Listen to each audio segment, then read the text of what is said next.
Pan India హీరోగా టాలీవుడ్ నుంచి సత్తా చాటిన హీరోల్లో ప్రభాస్ ముందు వరుసలో ఉంటారు. ఆయన లేటెస్ట్ మూవీ 'రాజా సాబ్'. ఈ సినిమాని మారుతి దర్శకత్వంలో పీపుల్ మీడియా ఫ్యాక్టరీ సంస్థ నిర్మిస్తున్న సంగతి తెలిసిందే. బాలీవుడ్ నటుడు సంజయ్ దత్ కీలక పాత్రలో నటిస్తున్నారు. వచ్చే ఏడాది ఏప్రిల్ 10న మూవీ భారీ ఎత్తున రిలీజ్ కాబోతుంది. తాజా సమాచారం ప్రకారం ఈ సినిమాలో ఓ సాంగ్ని రీమిక్స్ చేయబోతున్నారు.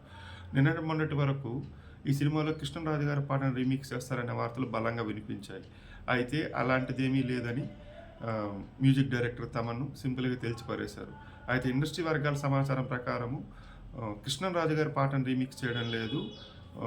రాజా సాబ్ కోసము హిందీ మూవీ అయినటువంటి ఇన్సాఫ్ అప్నే లాహోన్సే 1944 రిలీజ్ అయిన ఈ సినిమా నుంచి హవా హవా హే హవా అనే ఒక పాట అప్పట్లో పెద్ద పాపులర్ అయినటువంటి సాంగ్ని రీమిక్స్ చేయబోతున్నారు. దానికి సంబంధించిన రీమిక్స్ రైట్స్ని కూడా వీళ్ళు పీపుల్ మీడియా ఫ్యాక్టరీ సొంతం చేసుకుంది.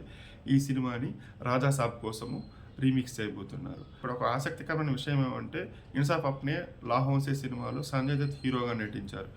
ఇప్పుడు రాజా సాబ్ సినిమాలో ఆయన కీలక పాత్రలు నటిస్తున్నారు. అంటే 2 సినిమాల్లోనూ సంజయ్ దత్ అనే ఒక నటుడు, బాలీవుడ్ నటుడు కనిపించబోతున్నారు.